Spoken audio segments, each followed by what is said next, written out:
नमस्कार। औद्यानिक फसलों को बढ़ावा देने के लिए भारत सरकार ने एकीकृत बागवानी विकास मिशन की शुरुआत की कि किस तरह से बागवानी फसलों का क्षेत्रफल बढ़ाया जाए और किसानों की आय में वृद्धि हो।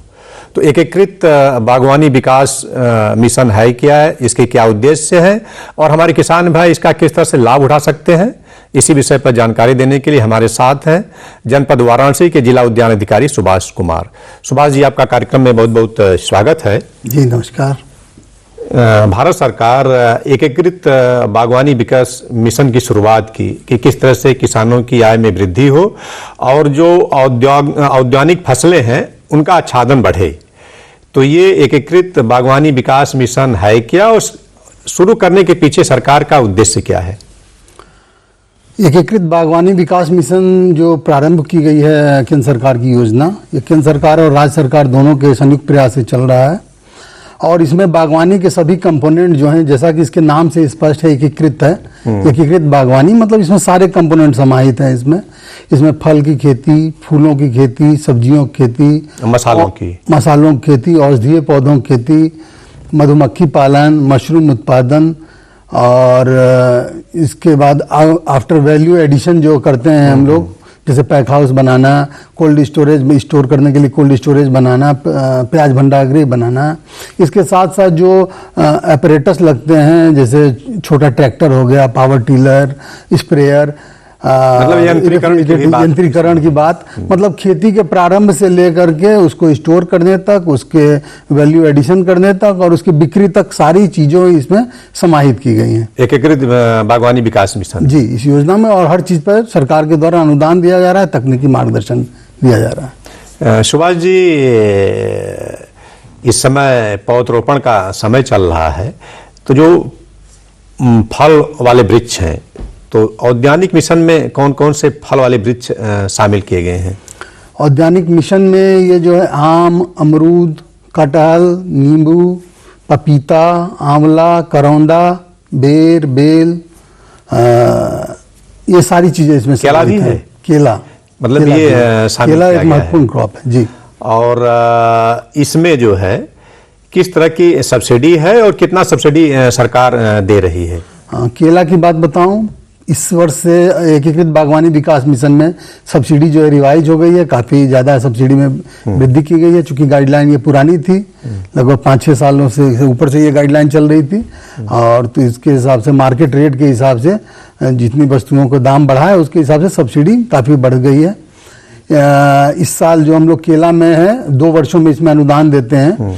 इस वर्ष पहले साल में हम लोग 42,000 रुपये अनुदान देंगे और दूसरे वर्ष में 28,000 रुपये अनुदान प्रति हेक्टेयर या प्रति हेक्टेयर की बात कर रहे हैं। इकाई जो है प्रति हेक्टेयर है। इसके पहले पिछले वर्षों में हम लोगों ने इसमें पहले साल में लोग 30,738 रुपये सब्सिडी दे देते हैं। अब बढ़ गया है जी, अब बढ़ गया है। ये तो केले की बात हो गई।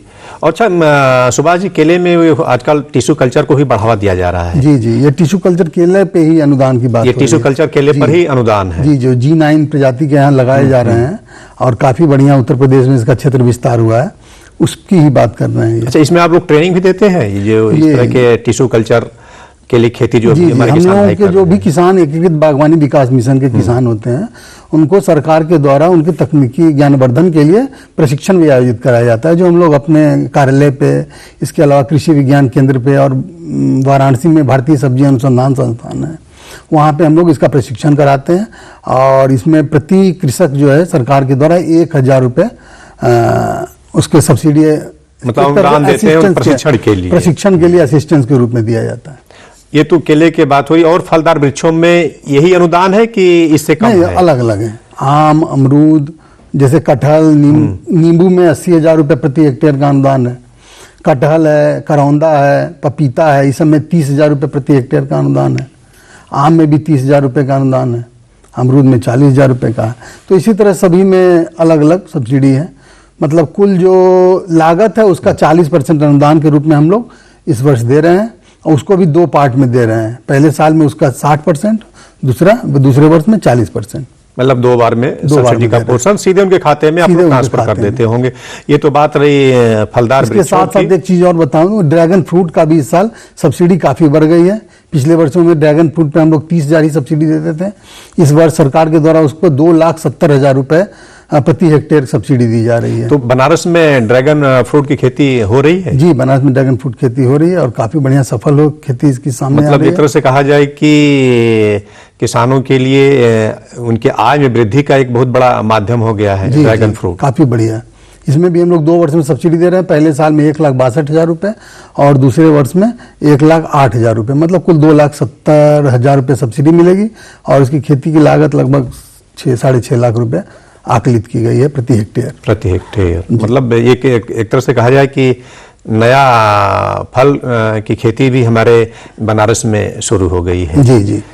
और अब हम बात करते हैं सब्जियों की। तो कौन कौन सी सब्जी वाली फसलें जो है ये एकीकृत बागवानी मिशन में सम्मिलित की गई हैं? एकीकृत बागवानी विकास मिशन में अभी तो सारे कुकुरबिट्स के फसलें सम्मिलित हैं, जैसे लौकी, तरोई, खीरा, करेला। इसके अलावा हम लोग फूल गोभी, पात गोभी, टमाटर, धनिया, ये सारी चीज़ें जो फसलें होती हैं फिर जायद की और रबी मौसम की, ये सब इसमें सम्मिलित है। और इन सभी पे हम लोग अब चूंकि हमारे यहाँ ये काइंड डीबीटी के रूप में अनुदान देते हैं इस वर्ष। पहले अच्छा, इसमें काइंड के रूप में आप लोग देते हैं, नगद ट्रांसफर नहीं करते? नहीं, नगद नहीं है। इसमें 20,000 रुपये पिछले वर्ष में था इसमें प्रति हेक्टेयर सब्सिडी। इस वर्ष ये 24,000 रुपये प्रति हेक्टेयर की सब्सिडी इसमें हो गई है। तो इसमें हम लोग उनको निःशुल्क, मतलब काइंड के रूप में बीज उनको उपलब्ध करा दे, खाद, दवा और क्रेट्स ये हम लोग उपलब्ध कराते हैं। और कुछ कंद वाली भी फसलें हैं। कंद वाली फसलों का हम लोगों ने प्रस्ताव भेज रखा है। अभी कंद वाली फसलें का अभी हम लोगों के पास लक्ष्य अभी प्राप्त नहीं हुआ है, संतुष्टि नहीं मिली है। जी, सब्जियों के लिए अभी हम लोगों का मिल गया है 170 हेक्टेयर में। इस वर्ष हम लोगों का लक्ष्य प्राप्त हुआ, जिसको अभी हम लोग खरीफ, रबी और जायद मौसम में आगे क्रियान्वित करेंगे। सुभाष जी, कौन कौन से औषधि फसलें हैं और जो मसाले वाली आप लोग प्रमोट कर रहे हैं एकीकृत बागवानी मिशन के अंतर्गत? मसाले वाली फसलों में प्राय हम लोग प्याज और लहसुन को प्रमोट करते हैं यहाँ पे। हल्दी का भी रहता है, लेकिन हल्दी का लक्ष्य प्राप्त नहीं हुआ है। और इसमें हम लोगों को 20,000 रुपये प्रति हेक्टेयर कृषकों को हम लोग अनुदान देते हैं, वो भी उसी तरह से काइंड डीबीटी के रूप में, जिसमें हम लोग NHRDF से प्याज और लहसुन के बीज प्राप्त करके कृषकों को रबी मौसम में उपलब्ध कराते हैं। पिछले वर्ष तो खरीफ में प्याज का भी लक्ष्य हमारे यहाँ था और जिसको हम लोगों ने क्रियान्वित किया था और काफ़ी आशावर्धक कार्य हमें उसका परिणाम प्राप्त हुए थे। इस वर्ष खरीफ प्याज का भी लक्ष्य नहीं मिला है। रबी मौसम में हम लोग प्याज और लहसुन की खेती को के लिए NHRDF से बीज प्राप्त करके कृषकों के मदद उपलब्ध कराएंगे। और मशरूम की खेती को बढ़ावा देने के लिए किस तरह का अनुदान आप लोग? मशरूम की खेती पे पहले भी अनुदान दिया जाता था, इस वर्ष उसमें भी अनुदान में आशातीत वृद्धि हुई है। जो बड़ी उत्पादन इकाइयाँ हैं, जैसे मशरूम की उत्पादन इकाई, जैसे उसमें 24 लाख रुपए उसकी लागत आएगी और उसमें हम लोग सब्सिडी प्रोवाइड कराते हैं 40% का। और मशरूम की ट्रेनिंग भी देते होंगे, इसलिए कि नई चीज है, उनके लिए स्पान वगैरह की व्यवस्था कैसे करते हैं? स्पान की भी व्यवस्था है। स्पान तो अभी प्राय प्राइवेट सेक्टर से ही आ रहा है। इस पे भी अगर कोई उद्यान विभाग के द्वारा आप लोग वितरित करते हैं या? स्पान उत्पादन इकाई भी अगर कोई 20 लाख रुपए उसकी लागत आती है तो उसमें भी सरकार के द्वारा सब्सिडी दी जा रही है। इस वर्ष हम लोगों ने की डिमांड पे पहली बार ये गाइडलाइन में ऐड हुआ है, छोटी उत्पादन इकाइयाँ पे, जैसे यदि कोई 200 वर्ग मीटर में इस तरह का उत्पादन 200 वर्ग फीट पे अगर कोई उत्पादन करता है, 200 वर्ग फीट मतलब एक कमरा, ठीक ठाक कमरा हो, तो उसमें अगर उत्पादन कर रहा हो तो 2 लाख रुपए उसकी लागत आती है और 1 लाख रुपए मतलब 50% हम लोग उसको अनुदान के रूप में देंगे। इसमें हम लोग स्वयं सहायता समूह की महिलाओं को इस बार बड़े पैमाने पे जोड़ने जा रहे हैं। और जो किसान इसके लिए इच्छुक होंगे उनका ट्रेनिंग भी करवाते होंगे? जी, उसका ट्रेनिंग हम लोग अपने कार्यालय पे भी कराते हैं और कृषि विज्ञान केंद्र पे हम लोगों ने अभी पिछले महीने में भी एक प्रशिक्षण आयोजित कराया था। और जैसे ही अभी और वांछित संख्या में कृषक हो जाएंगे, पुनः हम लोग कृषि विज्ञान केंद्र पे इसका प्रशिक्षण कराएंगे। सुभाष जी, ये सब तो हम लोग बात किए औद्यानिक फसलों के बारे में, लेकिन मौन पालन का भी एक तरह से कहा जाए कि समावेश है एकीकृत बागवानी मिशन में। तो मौन पालन को बढ़ावा देने के लिए आप लोग किस तरह से किसानों को प्रमोट कर रहे हैं? मौन पालन देने के लिए भी हम लोग पहले तो प्रशिक्षण कृषकों को उपलब्ध कराते हैं, या जो प्रशिक्षित कृषक हैं विभिन्न स्थानों से प्रशिक्षण प्राप्त किए हुए, तो उनको हम लोग अपनी योजनाओं से आच्छादित करते हैं। इसमें यदि कोई किसान, इसमें एक व्यक्ति को अधिकतम 50 बक्से खरीदने की योजना होती है। लेकिन यदि वो कम भी खरीदता है, जैसे 5 बक्से 10 बक्से भी खरीद रहा है, क्योंकि छोटे छोटे लघु सीमांत मतलब जो मैक्सिमम लिमिट है 50 है, उतने तक की सब्सिडी मिलेगी एक किसान को। जी जी। और एक बक्से की कंप्लीट बक्से की लागत यहाँ 4,000 रुपये आकलित की गई है, जिसमें 40% मतलब 1,600 रुपये प्रति बक्सा पे अनुदान देते हैं। मतलब आप लोग जी जी। और इस वर्ष मतलब 4,000 का एक बक्सा मतलब मौन बॉक्स आ रहा है तो 1,600 उनको अनुदान मिल जाएगा। जी, जी। और एक तरह से कहा जाए कि करीब 1,400 रुपया किसान का 2400 रुपये किसान का अपना लगाना होगा। और इस वर्ष हम लोगों ने करीब 25 किसान स्वयं सहायता समूह की महिलाओं को इसमें हम लोगों ने आच्छादित किया है। उनको लगभग 10-10 बक्से उन्होंने खरीदा है और हम लोग उनको सब्सिडी दी है। और वाराणसी जनपद में मधुमक्खी पालन हमको लगता है कि काफी बढ़ा भी है। जी, काफी बढ़ा है और खेती के साथ साथ स्व व्यवसाय के रूप में ये काफी उपयोगी साबित हो रहा है। और एक तरह से कहा जाए कि जो अगर सरसों की फसल है या जो फूल वाली फसल है, उसके किनारे अगर मधुमक्खी पालन लोग करते हैं तो हमारी उत्पादकता भी बढ़ जाती है। जी जी, परागण की वजह से उत्पादकता बढ़ जाती है। और इस वर्ष एक संस्था से हम लोग उसके साथ काम कर रहे हैं, तो वो बक्सों का माइग्रेट भी करा रहे हैं। स्वयं सहायता समूह की महिलाएं चूंकि माइग्रेशन में खुद नहीं जा पाती हैं, तो अभी जैसे उनके बक्से अभी वेस्ट बंगाल ले गए हैं वो। और एक रोजगार का बेहतर माध्यम है। उन्होंने महिलाओं ने प्रशिक्षण प्राप्त किया है और काफी उत्साहपूर्वक इसमें काम कर रही हैं। और संरक्षित खेती की भी बात कही गई है एकीकृत बागवानी विकास मिशन में कि पॉली हाउस और ग्रीन हाउस को बढ़ावा दिया जाए। तो ग्रीन हाउस और पॉली हाउस स्थापित करने के लिए किस तरह का अनुदान आप लोग हमारे किसान भाइयों को देते हैं? इसमें भी 50% का अनुदान जो है सरकार के द्वारा कृषक साथियों को दिया जा रहा है। यदि कोई किसान 500 वर्ग मीटर तक का कोई स्थापित करता है तो उसमें 900 रुपये उसको अनुदान के रूप में दिए जाते हैं प्रति वर्ग मीटर। पॉली हाउस और ग्रीन हाउस, मैक्सिमम लागत कितनी? जैसे यदि कोई नेचुरली वेंटिलेटेड पॉली हाउस स्थापित करता है, 1,000 वर्ग मीटर का स्थापित करता है, तो उसको उसकी लागत जो होती है वो 16 लाख रुपए लगभग आती है। 160 रुपये प्रति वर्ग मीटर की लागत आती है और उसका 50% मतलब 80 रुपये 800 रुपये 800 रुपये प्रति वर्ग मीटर के हिसाब से। जैसे ये 1,000 वर्ग मीटर में स्थापित किया तो लगभग 8 लाख रुपए उसके लागत आएगी, अनुदान के रूप में उसको प्राप्त होगा। पॉली हाउस और ग्रीन हाउस के लिए। जी जी। मतलब और इसी साथ साथ रोपण सामग्री में भी सब्सिडी दी जाती है। यदि कोई उसके अंदर सब्जियों की खेती करता है तो 150 रुपये प्रति वर्ग मीटर की उसकी लागत आती है सब्जियों की खेती में, और उसमें भी 50% मतलब 75 रुपये प्रति वर्ग मीटर के हिसाब से उनको सब्सिडी दी जाती है। Subhash ji, post harvest management की भी बात कही गई है कि तोड़ाई उपरांत प्रबंधन किस तरह से किया जाए, क्योंकि लासेज बहुत होता है, तो इसको रोकने के लिए किस तरह का उपाय आप लोग कर रहे हैं? पोस्ट हार्वेस्ट प्रबंधन में पैक हाउस बनाने की हमारी योजना पहले रही है। पिछले वर्षों में एक छोटा पैक हाउस बनाने पे लगभग 4 लाख रुपए की लागत आती थी और 2 लाख रुपए अनुदान के रूप में दिया जाता था। इस वर्ष जो नया पैक हाउस की संरचना नई गाइडलाइन में ऐड की गई है, उसमें पैक हाउस के सारे यंत्र उसमें लगे रहेंगे और उसकी लागत 24 लाख रुपए आकलित की गई है और उसमें 50% मतलब लगभग 12 लाख रुपए अनुदान के रूप में कृषकों को दिए जाएंगे। मिलता है जी। अच्छा, इन समूह का लाभ लेने के लिए किसानों का चयन किस तरह से आप करते हैं और किन किन दस्तावेजों की जरूरत होती है? हर एक महीने में एक किसान दिवस आयोजित होता है, प्रत्येक महीने के तृतीय बुधवार को। उसमें प्रगतिशील कृषक आते हैं, तो उसमें भी हम लोग सारी योजनाओं के बारे में बताते रहते हैं। हमारे विभाग की जो वेबसाइट है वो dbt.uphorticulture.in है, तो उस पर कोई भी किसान साथी मोबाइल से उसको एक्सेस करके वहाँ पे अपना रजिस्ट्रेशन करा सकते हैं और इसका लाभ उठा सकते हैं। ठीक है सुभाष जी, आप कार्यक्रम में आए और एक महत्वपूर्ण जानकारी हमारे किसान भाइयों को दी। जानकारी देने और बातचीत करने के लिए आपका बहुत बहुत धन्यवाद। नमस्कार। नमस्कार सभी किसान साथियों को भी धन्यवाद।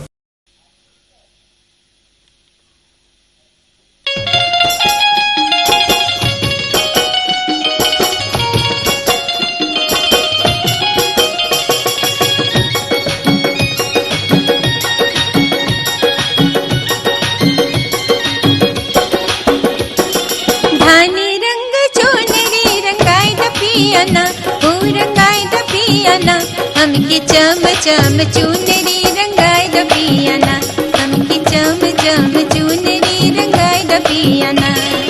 धानी रंग चुनरी रंगाई द पियाना, ओ रंगाई द पियाना।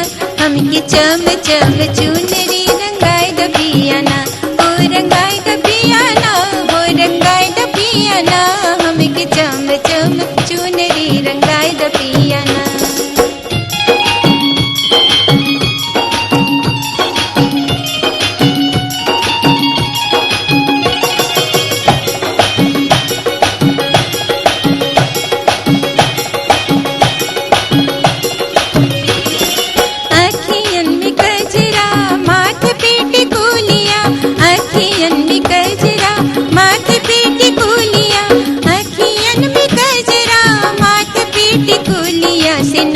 दमकेना ओ सिनुरवा दमकेना, मोर मंगिया में लाली रे सिनुरवा दमकेना, ओ सिनुरवा दमकेना।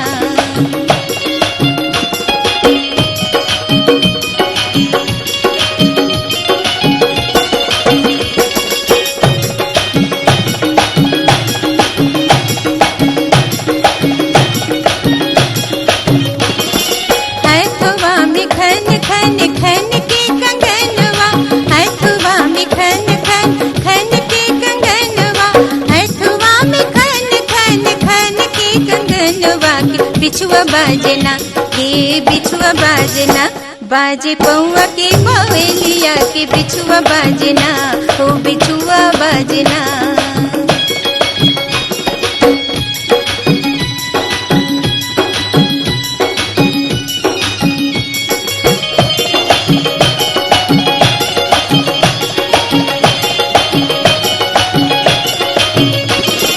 गम गम गम केला बीन के गजरवा, गम गम गम केला बीन के गजरवा, गम गम गम केला बीन के बजरवा। के मेहंदी सोहना, के मेहंदी सोहना, मोरे गोरे गोरे हथवा में मेहंदी सोहना, ओ के मेहंदी सोहना।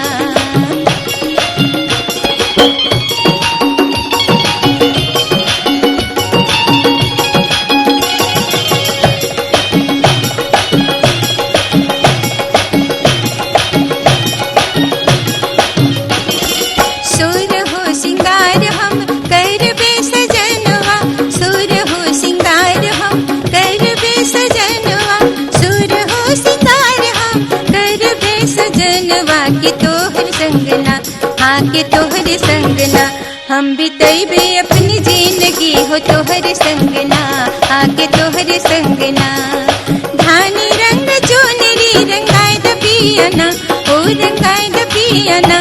हमके चम चम चुनरी रंगाई द पियाना, हमके चम चम चुनरी रंगाई द पियाना, हमके चम चम चुनरी रंगाई द पियाना।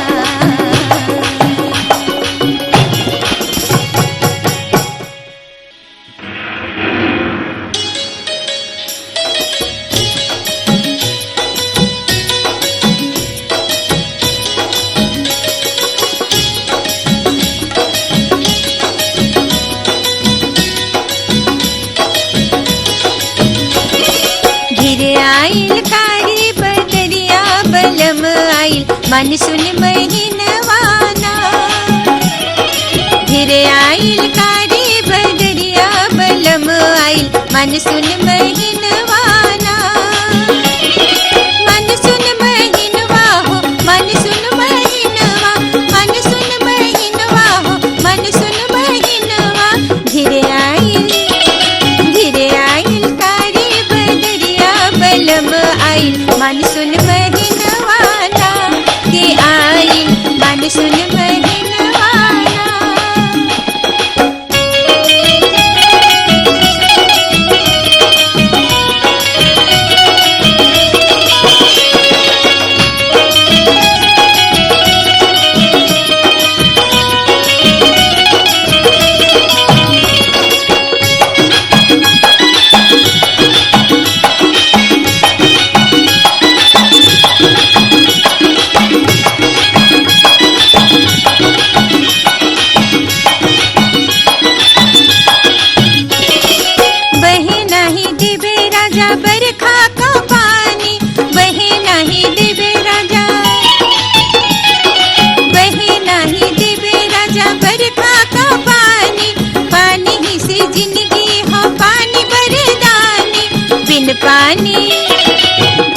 प्राणी सुख जई है जल थल बलम पानी के बचावाना करा कौनो हाजतनवाना घिर आइल कारी बदरिया बलम आइल मानसून महीनवाना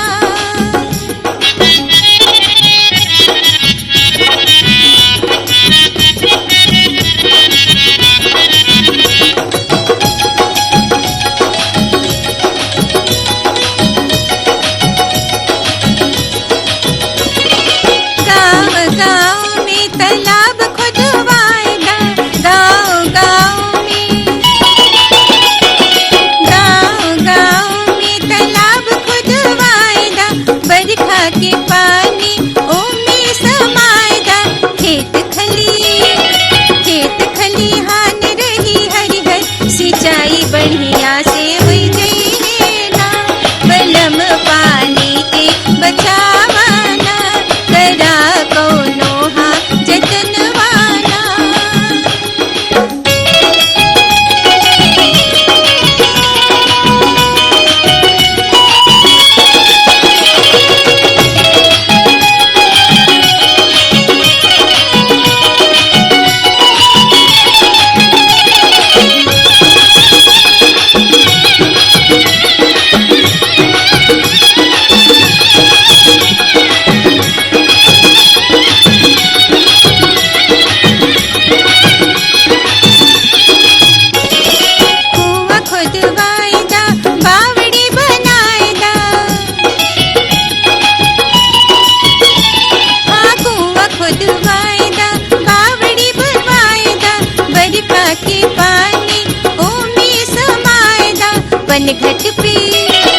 वनघट पे आई सब सखिया के बिन पानी तर सही होना बलम पानी के बचावाना करा कौनो हाजतनवाना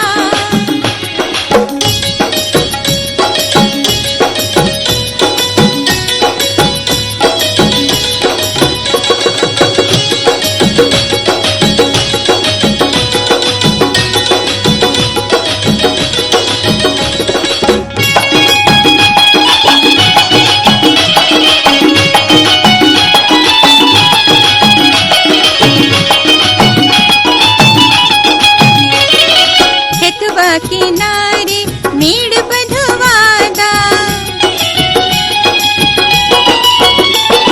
मेड़ बधवादा हाँ मेड़ बधवादा अपन अपन छती पर